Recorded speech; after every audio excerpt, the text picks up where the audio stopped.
Kita hari ini dapat COVID daripada orang yang paling kita sayang dan percayai. Mak bapak hari ini di ICU dapat COVID daripada anak-anak mereka sendiri. We are now getting COVID infection from the people that we care and we trust the most. Sedang kita letih dengan lesu dengan berbagai SOP dan polisi yang bertukar-tukar, COVID sudah tukar belang dia. COVID sekarang bukan sama dengan COVID dulu. Turtle ni dah jadi Ninja Turtle. COVID sudah tukar belang dia. COVID sekarang ni ada 3 ciri-ciri yang baru yang tak ada sebelum ni. COVID sekarang susah nak dikesan. Yang kedua, sangat ganas dengan kadar infeksi dia. Dan yang ketiga, lagi mudah berebak daripada mutasi ataupun varian yang sebelum ini. COVID sekarang dah jadi macam Ninja Turtle pakai topeng. Susah nak kesan. Okey, susah nak kesan. Yang peliknya sekarang, kalau buat swab hidung atau mulut, mungkin tak boleh nampak kesan COVID. Maknanya COVID ni dah pandai lindung diri dia daripada dikesan masa buat test. Dia masuk terus kepada paru-paru. Dulu dan sebelum ni, kebanyakan COVID akan menyebabkan demam, sakit tekak dan batuk. Maknanya demam dan sakit tekak adalah tanda-tanda awal penyakit COVID. Supaya kita pergi buat blood test, kita boleh buat swab, boleh kuarantin diri kita. Varian yang baru sekarang ni, mutasi yang baru sekarang ni tak menyebabkan sakit tekak dan batuk, tetapi terus masuk paru-paru. Kesan kedua mutasi ni, dia lebih ganas. Mutasi sekarang dah jadi macam Ninja Turtle bawa 2 pedang samurai. Mereka lebih ganas, boleh masuk pada paru-paru kita dan kadar infection dan kadar inflammation di dalam paru-paru kita jauh lebih tinggi daripada sebelum ni. Dan kadar kematian daripada mutasi COVID yang baru sekarang lebih tinggi daripada sebelumnya. Akibat ketiga mutasi ini merebak cepat compare tu yang sebelum ni. Okey, dah jadi macam Ninja Turtle naik skateboard.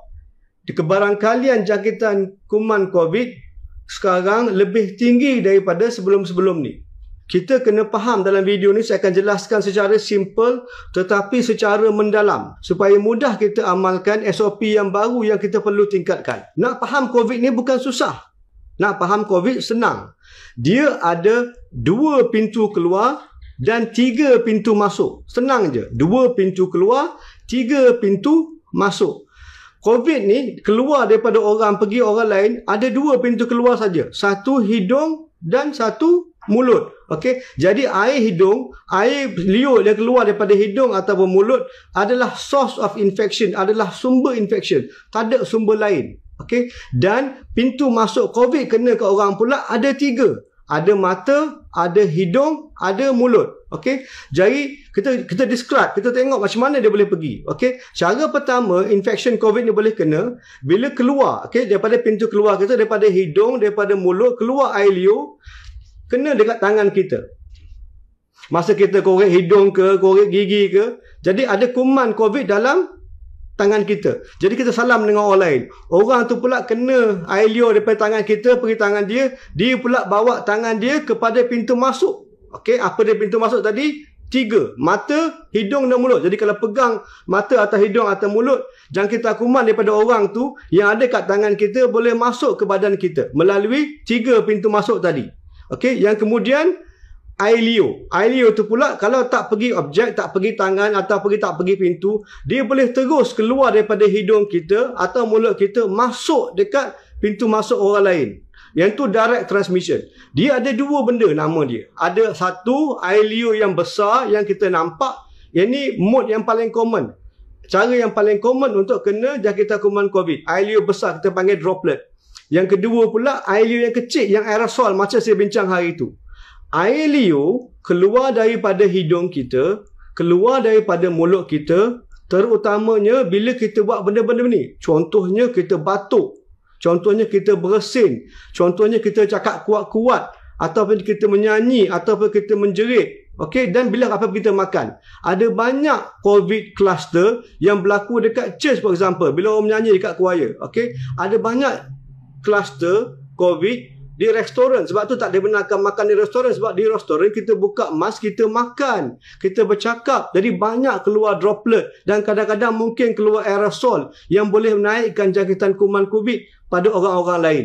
Sekarang saya nak tunjuk video macam mana mekanisme dia bila kita batuk, kita bersin, konsep droplet dengan aerosol tu. Okey, sekarang kita boleh tengok. Engkau tengok Mamat ni bersin kuat. Bila Mamat ni bersin kuat, banyak keluar air liur. Banyak air liur yang terbang, betul tak? Sekarang ni nampak air liur yang terbang tu yang besar. Yang ni panggil droplet. Dia tahan dekat udara dekat 1.5 meter je.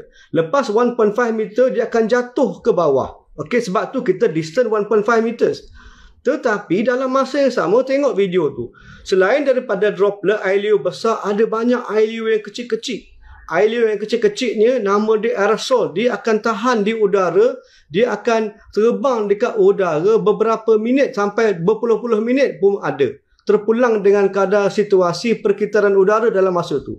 Bukan setakat batuk dan bersin saja. Sekarang kita cuba tengok. Mamat ni cakap kuat-kuat. Dia cakap jerit-jerit antara sama satu tak pakai mask. Bila cakap kuat-kuat pun, bila jerit kuat-kuat pun, banyak juga keluar air liur yang besar. Yang tu kita nampak kan. Tapi banyak juga keluar aerosol ataupun air liur yang kecil-kecil yang ada kemungkinan boleh menyebabkan kadar infection walaupun dalam satu bilik dan jarak yang jauh. Okey? Tengok balik video ni, nampak tak? Okey? Dalam contoh video ni, satu bilik ada 10 orang. Salah satu orang tu batuk. Okey, dia batuk kuat. Tak pakai mask, dia batuk kuat. Lepas dia batuk, ada banyak keluar. Okey, yang warna hijau dan warna kuning adalah air liur yang besar.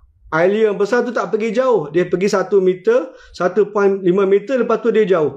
Dia jatuh. Betul tak? Yang merah-merah ni, yang kita panggil dia aerosol. Yang kita panggil dia air liur yang makroskopik. Dia boleh tahan di udara beberapa minit. Sampai 5, 10, 20 minit pun ada. Tetapi, jarak dia bergantung dengan perkitaran udara dan bergantung dengan berapa ramai orang dalam bilik tu yang cakap-cakap. Tengok sekali lagi. Yang merah ni aerosol. Okey? Dia boleh tahan dalam bilik sampai 20 minit. Jadi kalau classroom ke, tuition center ke, budak-budak takkan mask, tak pakai mask, dia batuk, dia bersin, cakap kuat-kuat, ada kemungkinan aerosol ni akan menyumbangkan kadar infection. Saya bagi tips sekarang. Tengok video ni. Apa yang berlaku dengan aerosol yang bintik-bintik hijau tu.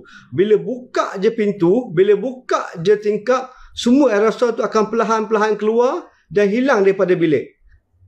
Ini contoh apa yang saya akan bincangkan dalam video berikutnya. Macam mana kita nak kurangkan infection.